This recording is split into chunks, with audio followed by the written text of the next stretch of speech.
오늘은 중보기도학교와 함께하는 어노인팅 금요일 5번째 시간입니다. 응답받는 기도의 태도라는 제목으로 기도에 대해서 살펴보도록 할 텐데, 함께 야고보서 1장 6절과 7절의 말씀을 읽고 시작하도록 하지요. 자, 한 목소리로 함께 읽겠습니다. 시작. 오직 믿음으로 구하고 조금도 의심하지 말라. 의심하는 자는 마치 바람에 밀려 요동하는 바닷물결 같으니 이런 사람은 무엇이든지 주께 얻기를 생각하지 말라. 아멘. 뭔가 해답을 얻는 말씀인과 동시에 굉장히 강한 경고를 받는 듯한 말씀이지 않습니까? 야, 너 믿음으로 구하지 않으면 결국 7절 마지막에 주께 얻기를 생각하지 마 라고 이야기하는 아주 강력한 그 말씀을 기초로 하여 오늘, 그렇다면 응답받는 기도란 무엇일까? 응답받는 기도를 위해 우리는 어떠한 태도로 기도하는 사람이 되어야 될지에 대해서 함께 살펴보는 시간을 갖도록 하겠습니다. 이제 저를 보시죠. 자, 성경을 살펴보면서 기도라는 제목을 하나하나 이렇게 뜯어서 퍼즐을 맞춰보면 동일하게 흐르는 맥이 있는데, 그것이 무엇이냐면 기도하지 않는다는 것을 죄로 여긴다는 것입니다. 나는 기도를 쉬는 죄를 범치 않으리 라는 고백처럼 기도하지 않는다는 것을 게으르다고 표현하지 않았습니다. 기도하지 않는다는 것은 죄라고 이야기한 것입니다. 그 이유는 기도하지 않는다는 것은 내 힘으로 살 수 있다라는 명백한 증거이기 때문에 그렇고, 그것은 교만이요, 교만은 패망의 선봉이고 죽음을 향해 달려가는 앞잡이가 된다는 사실을 성경은 계속해서 우리에게 알려주고 있으며, 시대를 막론하고 기도에 힘썼던 그리스도인들의 삶을 하나님은 기뻐하고 계십니다. 우리가 그래서 이 자리에 또 무엇을 위한 주제를 가지고 모였습니까? 기도라는 주제를 가지고 모였으니 얼마나 복된 자리인지 모릅니다. 아우, 나 기도하는 게 너무 힘들던데요. 눈 감고 기도를 아무리 해도 내 기도, 우리 가족 기도, 이웃 기도, 교회 기도, 직장 기도, 세상 평화와 전쟁이 그치기 위한 기도까지 다 해도 눈을 감았다 뜨면 5분이 안 지나 있던데 어떻게 합니까? 라는 수많은 기도자들의 이야기를 들었고 저 또한 그랬었더랬죠. 그런데 저는 한 가지 정확한 답은 아니겠지만 양질 전환의 법칙을 어느 정도 신뢰하고 있습니다. 양쪽으로 축적되어져야만 질적으로 변환이 되어지는, 그래서 반드시 기도는 무릎 꿇음의 시간이 필요하지 않나라는 생각을 한번 해보게 되는 것이죠. 이를 위해서 한숨방 이룸교회가 함께 발맞추어서 기도하는 시간을 매일 갖고 있지 않겠습니까? 매일 성경을 가지고 매일 아침 기도하고, 혹여 함께 할 수 있는 자리에 못 나오시는 분들을 위해서도 아침에 기도회가 끝나고 나면, 새벽 만나 기도회가 끝나고 나면 바로 또 말씀을 편집하여 여러분들이 그 말씀을 함께 묵상하고 기도할 수 있는 시간을 가지고 있습니다. 그런데 아무리 세상 평화까지 기도하고 해도 5분이 넘지 않는 그 기도도 오늘 우리가 함께 살펴보는 그 올바른 응답의 태도에 맞아 있다면 하나님 기뻐하시는 기도가 확실합니다. 기도는 시간과 분량 또 능수능란함을 넘어서서 반드시 필요한 태도가 갖추어져 있으면 기도가 하나님이 기뻐하신다라는 것을 다시 한번 확신하며 기도의 자리에서 오늘 함께 기도하는 시간을 가졌으면 좋겠어요. 혹여나 나는 기도의 시간이 없어요. 저는 자기 전에 기도하려고 애를 써도 눈만 감고 기도를 하려고 하면 어느새 내 입이 아니라 내 코가 기도를 하고 있어요 라고 하시는 분이 있으면서 기도가 그토록 힘든 분이 계실 수도 있습니다. 그런데 염려치 마십시오. 하나님께서는 반드시 우리가 기도할 수 있도록, 그리고 기도할 수밖에 없도록 우리를 그러한 상황으로 이끌어 가실 겁니다. 그래서 누군가는 와 기쁠 때 하나님께 감사하며 기도하고 찬양하는 사람들이 있고, 또 누군가는 힘든 자리에서 하나님을 찾는 사람들이 있죠. 기쁠 때나 슬플 때나 하나님을 찾는다면 그 사람은 이미 바른 길, 정답의 길을 가고 있는 사람이 확실합니다. 주제는 무엇이다? 기도하느냐 안 하느냐이지 어떤 상황이냐가 중요하지 않더라라는 것이죠. 그래서 하나님께서는 자신의 살아계심과 자신에게 의지하는 자들을 기뻐하시는 그 일들, 그게 총망라하여 표현되어지는 우리의 삶의 양식이 기도라는 것이지요. 여러분들 기도하고 계십니까? 자, 그래서 오늘 기도의 의미가 크게 혹은 작게 두 가지로 한번 나눠 살펴볼 텐데, 기도는 소극적인 의미에서 낙심과 절망의 옥문을 여는 것이다 라고 이야기했습니다. 내가 낙심되고 내가 절망되어 무언가 옥에 갇힌 듯한 답답함의 문을 열어 낙심과 절망으로부터 해방되는 것을 기도의 무슨 의미? 소극적인 의미다. 소극적이라는 것은 좀 더 크고 적극적인 의미가 있다는 뜻 아니겠습니까? 자, 그렇다면 적극적인 의미는 무엇일까요? 내가 낙심과 절망의 자리에 없을지라도 기도라는 것, 특히 중보 기도라는 것은 은혜와 복의 하늘문을 여는 것이 바로 기도입니다. 내가 낙심의 자리, 절망의 자리에 있지 않더라도 하나님이 나를 통하여 계속 기독게 하시고, 누군가를 위해 기독게 하시고, 내 사업장, 내 가정, 우리 목장, 우리 교회, 나를 위해서 기독게 하시는 일들은 결국 무엇이다고요? 은혜와 복이 가득 찬 하늘의 문을 여는 행위이다.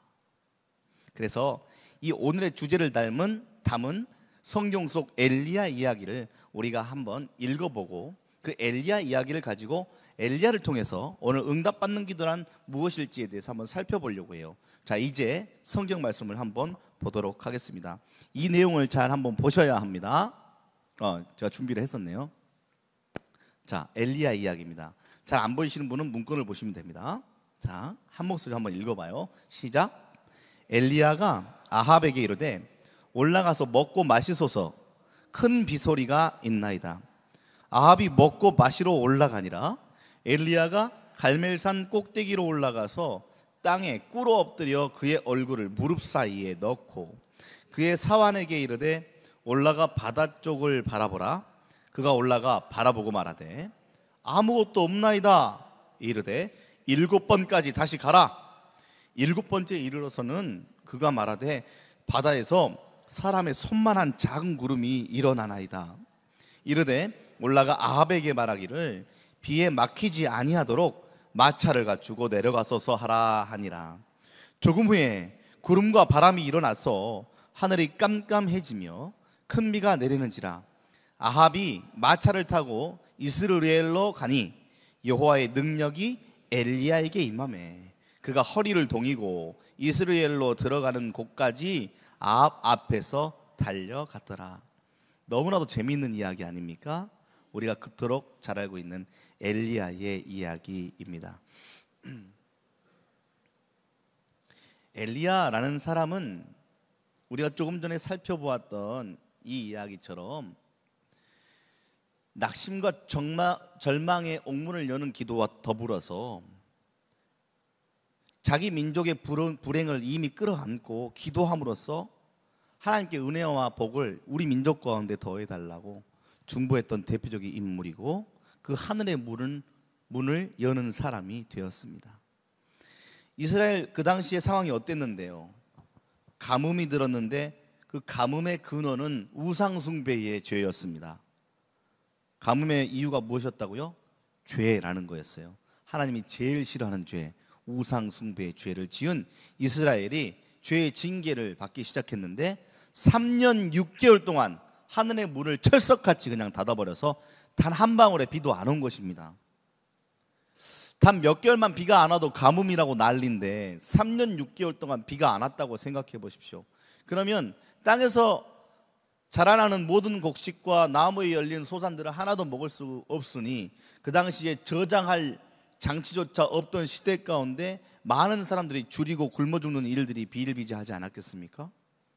그러나 엘리야는 3년 6개월의 긴 시간 동안 절망해버리고, 야, 무슨 좋은 게 있겠어, 이제 이러다 우리 다 죽겠다라고 낙심해버린 그 민족을 향하여 하늘의 문을 열어달라고 하나님께 간절히 기도하여 하늘의 문을 여는 주인공이 되었습니다.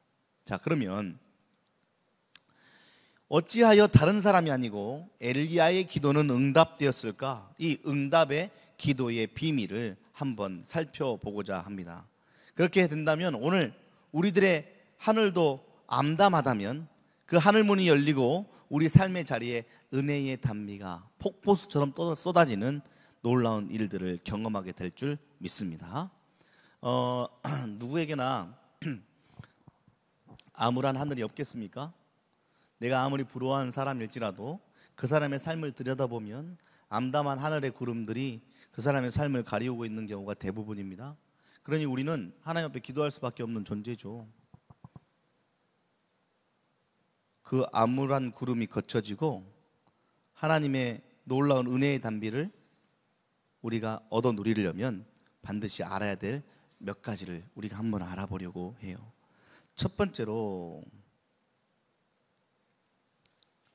하나님의 약속의 말씀을 따라 기도하는 엘리야의 모습입니다. 엘리야는 메마른 땅에 비를 내려달라고 기도를 했죠. 그러나 엘리야는 비가 필요하다는 이유만으로 기도한 것이 아니었다. 놀라운 비밀입니다. 엘리야가 하나님 비 필요해요.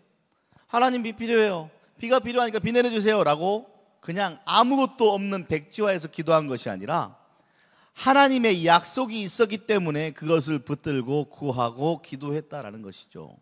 열왕기상 18장 1절에 이렇게 나와 있습니다.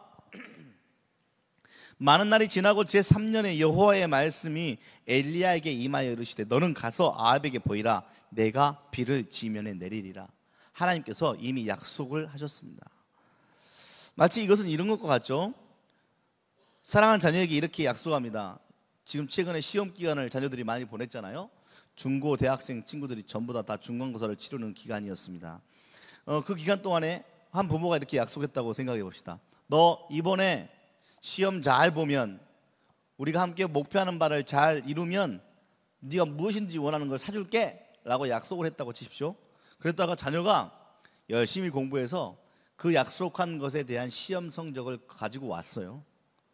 그래가지고 이렇게 이야기합니다. 아빠 약속했잖아요 라고 말하는 요구의 부모의 상황과 같습니다. 하나님이 우리에게 약속하시는 것은 다 선한 약속인 줄 믿습니다. 믿습니까?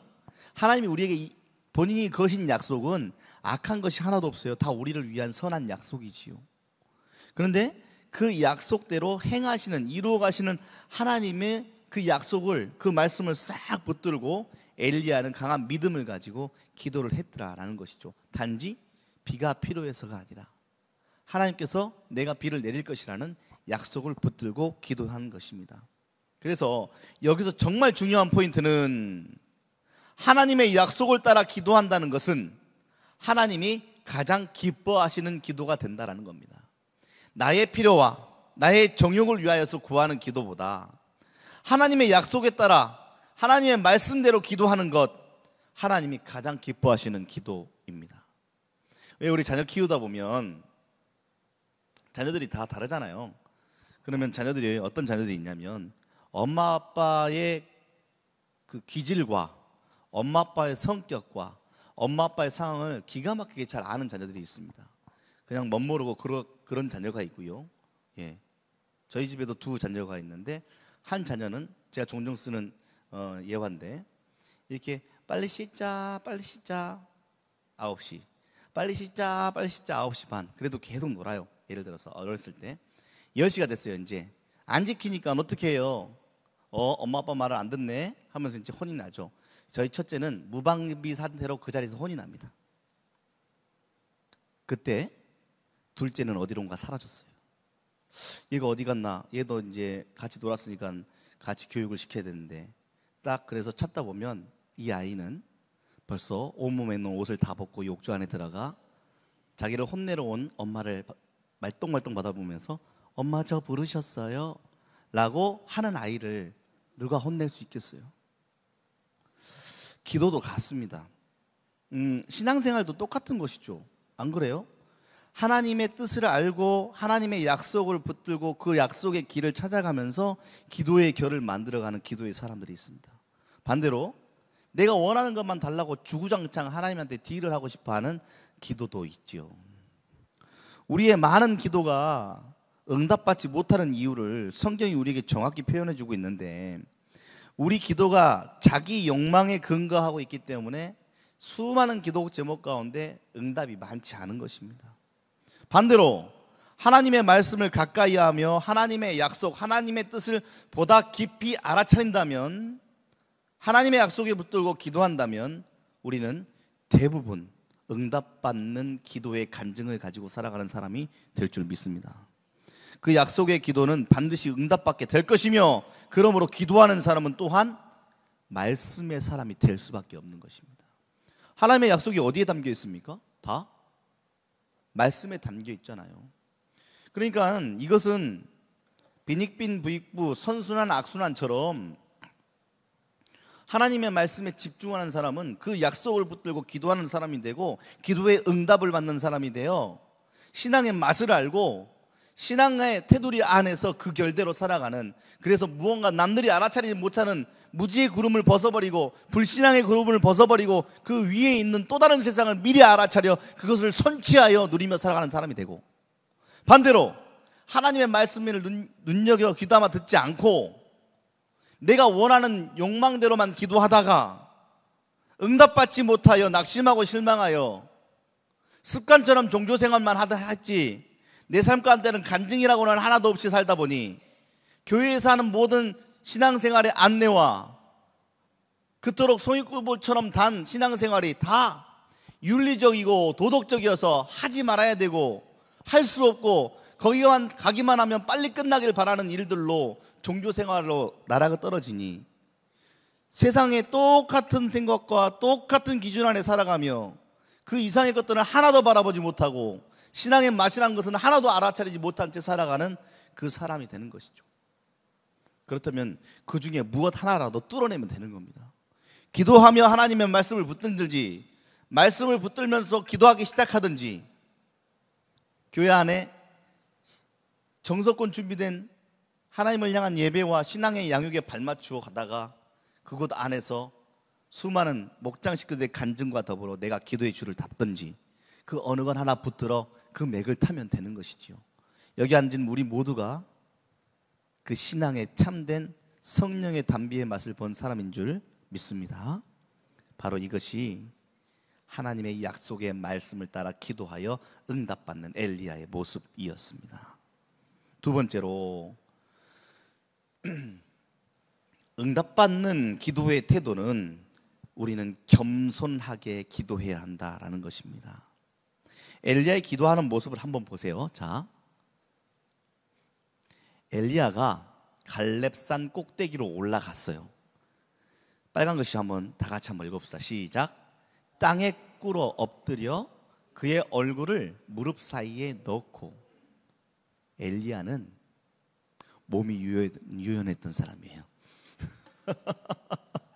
우선 제가 한번 이 자세를 한번 해보려고, 안 돼. 이게 어느 정도 무언가 필라테스를 해야 돼. 이미 굳어버린 근육으로는 할 수가 없는 행동이. 땅에 우선 엎드려.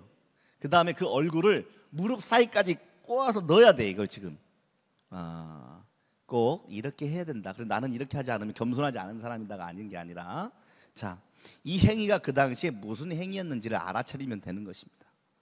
자, 첫 번째, 땅에 꿇어 엎드려 그 얼굴을 무릎 사이에 넣는 모습을 한번 머릿속으로 상상해 보세요.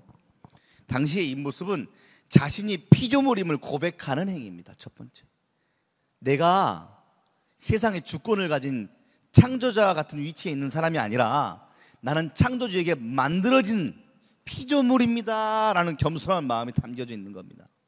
그리고 두 번째로, 내가 죄인임을 표현하는 것입니다. 그래서 엎드린 거고 무릎 사이로 얼굴을 집어넣는 겁니다. 왜? 몸이 유연해서가 아니라, 졸려서가 아니라, 근육을 풀려고 하는 것이 아니라 내가 피조물이고 죄인이다라는 것을 알아차렸기 때문에 그렇습니다.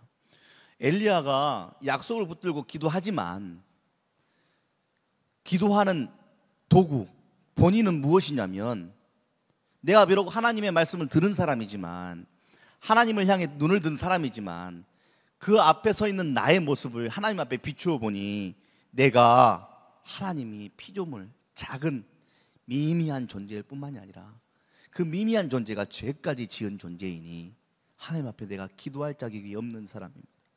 그럼에도 불구하고 오늘 나의 기도를 들으시는 하나님 앞에 제가 기도합니다. 이러한 마음을 하나님이 기뻐하신다라고 이야기하고, 두 글자로 겸손이라고 이야기한 거죠. 우리는 하나님을 의지하지 않고는 아무것도 할 수 없는 피조물입니다. 믿으십니까? 그래서 한번 따라해 볼게요. 시작. 제가 먼저 할게요. 다 기억하실 줄 알았는데, 자, 하나님을 의지하지 않고는 아무것도 할 수 없습니다. 이런 마음으로 기도를 시작하는 겁니다. 또다시 주님의 용서 없이는 하나님께 나갈 수 없습니다. 이 두 가지의 기도 제목을 가지고 오늘 기도하시길 바랍니다. 하나님, 제가 하나님 의지하지 않고는 아무것도 할 수 없는 존재입니다. 또한 주님의 용서를 통해서만 주님께 나갈 수밖에 없는데 제가 죄인이니 용서하여 주시옵소서. 그래서 모든 것은 회개로부터 시작합니다. 저는 수많은 공동체를 겪어보았습니다. 이전 교회에서는 이석교회, 저석교회, 저석교회, 그 전 교회에서는 이교구, 저교구 이름이 다 달라요. 네?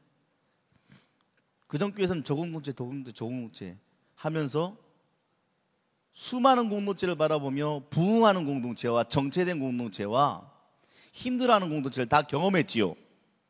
근데 제가 지금 목회를 시간이 21년 차인데 21년 목회 안에서 교회의 지도자로서 또 더욱 기도하고 공동체를 전체를 바라보는 사람으로서 정확한 통계들이 몇 가지가 있는데 그 중에 하나가 뭔지 아십니까? 개인이 됐든 가정이 됐든 사업이 됐든 교회가 됐든 공동체가 됐든 청소년부가 됐든 청년부가 됐든 회개의 영이 임하여서 회개하기 시작하는 공동체는 반드시 부흥하더라는 것이죠.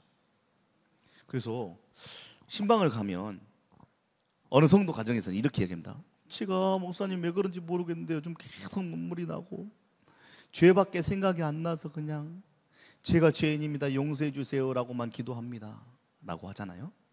그럼 제가 조심스럽고 자신감 있게 그분께 안내합니다. 집사님, 이제 복 받을 준비를 하시면 됩니다. 하나님께서 회개시키는 이유는 우리를 그릇에 비유하자면 그 그릇을 깨끗이 닦는 작업 아니겠습니까? 여러분들 집에서 그릇을 왜 닦습니까? 지저분한 그릇을 닦는 이유는 그 그릇에 무언가를 담기 위함이거든요. 하나님께서 우리를 회개의 영으로 임하게 하셔서, 영이 임하게 하셔서 우리를 회개케 하시고 우리를 깨끗게 하시는 이유는 우리에게 무언가를 담으시려고 하는 것이고, 선하신 하나님께서는 그 담는 것은 다 우리에게 유익한 것이며 복된 것임을 믿으시길 바랍니다. 그러니 우리의 항상 나아가야 될 처음의 초석, 기본 체력은 회개입니다. 회개의 자리에 서기 위해서는 내가 피조물임을 인정하는 것부터 시작되는 겁니다. 내가 크고 내가 잘날수록 우리의 마음은 내가 커지고 내가 잘날수록 하나님의 자리는 줄어들고 하나님의 능력은 축소되는 것이고, 반대로 하나님이 커질수록 내가 나를 비워 자리가 비면 빌수록 하나님이 일하시는 자리가 더 커진다는 사실을 기억하시기를 바랍니다. 엘리야가 땅에 엎드려 그 얼굴을 무릎 사이에 넣고 기도하기 시작하니 하나님이 그 모습을 보고 싹 미소 짓지 않으셨을까? 서로 겸손으로 허리를 동이라. 하나님은 교만한 자를 대적하시되 겸손한 자들에게는 은혜를 주시는도다. 이처럼 겸손은 기도자의 필수이고 신앙인들의 필수 조건입니다. 이거를 사람들이 더 잘 알죠. 사람은 상대가 겸손한지 교만한지 잘 압니다. 그래서 겸손한 사람들과는 자주 만나고 싶고 함께하고 싶어요. 교만한 사람은 이상하게 안 만나고 싶어. 여러분들의 목자들이나 여러분들의 목사들이 늘 겸손한 자로 살기를 기도해 주시길 바랍니다. 자, 세 번째로 이제 거의 끝나가고 있습니다. 기대하며 기도해야 합니다. 이것이 바로 응답받는 기도의 태도입니다. 자, 첫 번째 무엇이라고요? 약속의 말씀을 붙들고 그 말씀을 따라 기도해야 되고, 두 번째로는 겸손히 기도해야 되고, 세 번째로는 기대하면서 기도해야 합니다. 만일 어떤 사람이 기도하면서 응답을 기대하지 않고 있다, 그것은 기도가 아닙니다. 기도의 구조는 명확합니다. 바라고 원하면 반대로 응답해 주시는 이 구조 안에서 기도라는 단어가 형성되는 겁니다. 네가 기도를 해. 근데 응답받을 것을 하나도 기도하지 않아. 이 말하면 여러분들 웃으시죠? 근데 실질적으로 제가 기도하면서 제 기도 제목들을 한번 상세히 다 적어본 적이 있어요. 제가 함께하는 식구들과 그걸 한번 해보자고 했거든요. 왜냐? 내가 하는 기도 제목을 적으면 내가 내 인생에 무엇을 중요하게 여기는지가 거기에 다 나와 있어요. 솔직히 내가 중요하게 여기지 않는 것은 기도하지 않아요. 내가 중요하게 여기는 것을 기도하죠. 사실은 기도하는 것을 적어보면서 제가 무슨 생각을 했냐면 내가 이걸 하나님이 응답해 주실 거라고 기대하지 않으면서 기도하고 있는 것들이 있는 거예요. 하나님 이건 안 들어주실 것 같은데, 이건 좀 너무 큰 것 같은데, 내가 봐도 이 정도는 지금 내 상황 가운데 안 어울리는데 라는 마음이 쑥 들어오면서, 하나님은 전능하시고 무소부재하시고 선하시고 약속을 반드시 지키시는 하나님이심에도 불구하고 내가 그 기도는 안 들어줄 것 같다라고 생각하면서 하고 있는 기도들이 있더라는 것이죠. 근데 기도라는 것은 반드시 응답을 기대하면서 기도해야 합니다. 오늘 성경을 보면 엘리야가 자신의 사환에게 7번까지 다시 가라고 명령을 했어요. 자, 내가 엎드려 무릎을 놓고 기도하고 있으니 옆에 있는 사환에게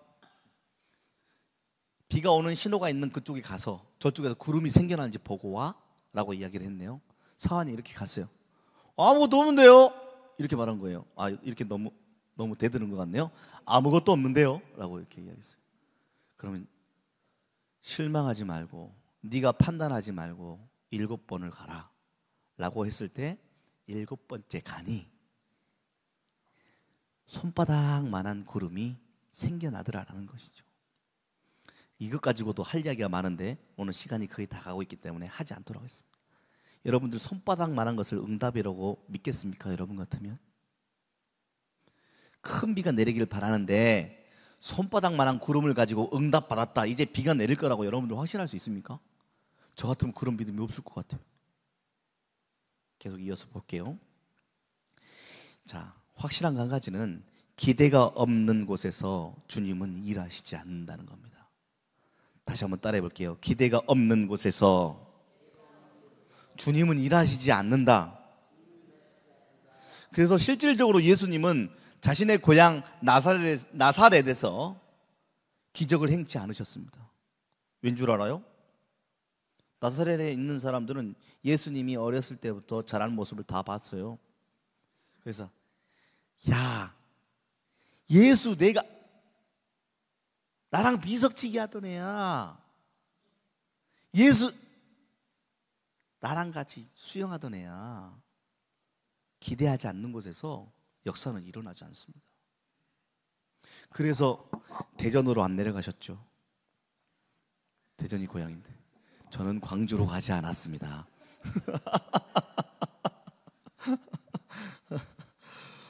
기대하며 기도하는 자에게 하나님께서 반드시 복을 주실 것입니다. 자, 한번 보겠습니다. 그러나 이사야 30장 18절의 말씀이에요. 그러나 여호와께서 기다리시나니 이는 너희에게 은혜를 베풀려 하심이요 일어나시리니 이는 너희를 긍휼히 여기려 하심이라. 대저 여호와는 정의의 하나님이심이니라. 그를 기다리는 자마다 복이 있도다. 기대하고 기다리는 자에게 반드시 복이 있다고 약속하시는 겁니다. 자, 마지막으로 응답받는 기도의 태도는 들으신 것으로 믿고 기도하는 것입니다. 내가 기도했으면 하나님 들으셨을까? 하나님 그렇게 바쁘신 분인데 지금 벌써 여기만 모이는 사람만 해도 약 100명이 조금 안 되는 사람 여기 모여 있는데 어쨌든 하나님께서 한꺼번에 기도를 마구마구 해버리면 하나님께서 내 기도를 들으실 수 있을까라고 의심할 수 있지만 하나님께서는 이미 내가 기도한 바를 들으신 걸로 믿으시기를 바랍니다. 이를 대표적으로 보여주는 엘리야의 믿음을 지금 여러분들을 보게 될 것입니다. 열왕기상 18장 44절의 말씀이죠. 자, 7번째 이르러서는 그가 말하되 바다에 사람의 손만한 작은 구름이 일어난 거예요. 이제 이르되 올라가 아합 왕에게 말하래요. 왕에게 무언가를 말하는 일은 조심스럽지 않습니까? 왔다가 이렇게 이야기했어요. 비를 맡기지 아니하도록 마차를 타고 가래요. 마차를 타는 이유는 여러 가지가 있죠. 무슨 이유예요? 빨리 가야 돼. 왜냐하면 비가 많이 내려가지고 비에 잠길 수 있으니 빨리 가야 돼. 그리고 발이 잠기지 않도록 마차에 타야 돼. 두 가지 이유가 있는 거예요. 비가 많이 내린다는 의미예요. 한마디로 비에 막히지 아니하도록 마차를 타고 내려가라고 사환에게 이야기를 전하라고 하는 거예요. 무엇 보고? 손바닥만한 구름 보고. 근데 마차 타고 막 내려오는데 비가 하나도 안 내리면 어떨 거야 이거 진짜. 근데 엘리야는 이미 하나님이 나의 기도를 들으신 것을 믿는 믿음을 가지고 배짱 있게 가는 거예요. 이것이 엘리야의 믿음이요, 오늘 우리들의 믿음이 되어야 될 줄 믿습니다. 예수님께서도 기도에 대해서 다음과 같이 이야기하셨어요. 시작. 그러므로 내가 너희에게 말하노니 무엇이든지 기도하고 구하는 것은 받은 줄로 믿으라. 그래야면 너희에게 그대로 되리라. 여기에 너무 익숙한 본문이어서 그냥 넘어갈 게 있는데, 자, 반드시 짚고 넘어가야 겠습니다. 받은 줄로 뭐하라? 믿으라. 그리하면. 그래서 앞문장과 뒷문장을 이어주는 접속사잖아요. 그러하면, 그리하면. 믿으라. 그러면 되리라. 믿으라. 그리하면 되리라. 다시 한번. 믿으라. 그리하면 되리라. 우리에게 이게 다 부족합니다. 하나님, 내가 기도했는데 하나님이 안 들으신 것 같고 하나님이 믿어지지 않아요. 그리고 기대되지 않아요. 그리고 저는 기도하면서 플랜 B를 늘 만들어 놓는답니다. 하나님 이거 해주세요 라고 기도하지만 이게 안 될 때 내가 어떻게 할지를 미리 준비해 놓는답니다. 겸손하지 않아요. 교만해요. 기도하지 않아도 살 수 있다는 증거거든요. 그래서 하나님이 때로는 우리를 기독케 하시려고 플랜 B, C, D를 다 없애고 오로지 단 하나, 어쩔 수 없는 하나의 벼랑 끝으로 몰아가시는 거예요. 이래야만 네가 나를 알 수 있겠구나라는 그 기도의 자리. 그 기도의 자리까지 가지 않으려면 우리가 해야 될 일이 있습니다. 지금 말씀을 요약하고 있는 거예요. 무엇입니까? 말씀을 통해 하나님의 약속을 살펴보는 거예요. 아, 하나님이 나에게 이렇게 약속하셨지? 내가 이 약속 붙들고 기도하면 다시 거꾸로 올라가는 겁니다. 하나님께서는 반드시 이루어 주실 거야. 나는 할 수 없지만 하나님이 약속하셨으니 약속을 지키는 하나님께서 반드시 이 약속 지켜주실 거야 라고 겸손히 기도하고 기대하면 하나님께서는 믿으라 그리하면 되리라 라는 공식으로 우리들의 삶 가운데 충만하게 임하실 줄 믿습니다. 자, 그리하여 이루어진 이야기를 잘 알고 계시지요? 여호와의 능력이 엘리야에게 임하고 그가 허리를 동이고 이스라엘로 들어가는 곳까지 아방 앞에서 달려갔대요. 자, 그 앞에 45절에는 구름과 바람이 일어나서 하늘이 깜깜해질 정도로 구름이 꽉 차서 큰 비가 내려서 아합이 마차를 타고 이스라엘 가는 거예요. 그러니까 능력을 입은 엘리야가 허리에 끈을 동이고 마차가 달리는 속도만큼 빠르기로 뛰어가는 거예요. 100m 선수 1등 했을 거예요. 진짜 엘리야는 진짜.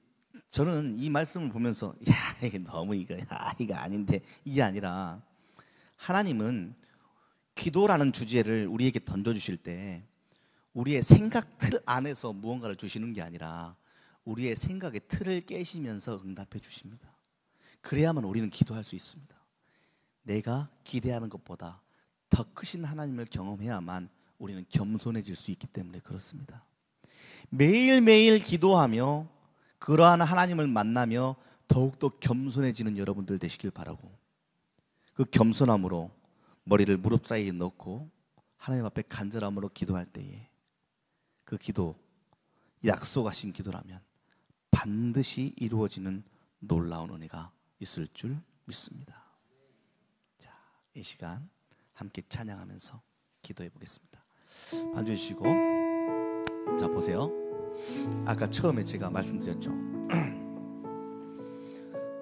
기도의 의미 가운데 소극적인 것은 내가 당장 처한 힘든 상황을 이겨내는 것이 소극적인 의미고, 더 포괄적이고 적극적인 의미는 나의 삶이 평안해. 근데 내가 누군가를 위해서 중보할 수 있는 자리까지 가게 되었네요. 그것은 사랑이 흘러넘치는 사랑의 확산이라고 얘기했죠. 사랑의 확산은 무엇이라고요? 주일에 제가 늘 강조하고 있는 생명입니다. 사랑이 확산되어지는 그곳에는 반드시 생명이라는 꽃이 피어나게 되어 있습니다. 어쨌든 나에게 중보할 수 있는 마음이 열려져서 내가 나의 상황만 놓고 기도하던 내가 누군가를 위해 중보하기 시작했습니다. 그것은 적극적인 의미의 기도이죠. 그럼 어떻게 된다? 은혜와 복이 가득 찬 하늘의 문이 열리는 놀라운 일들을 우리가 눈으로 보고 입으로 간증할 수 있게 될 것이다. 성경의 약속입니다. 우리가 그걸 기억하며 이 시간 함께 찬양하도록 하겠습니다.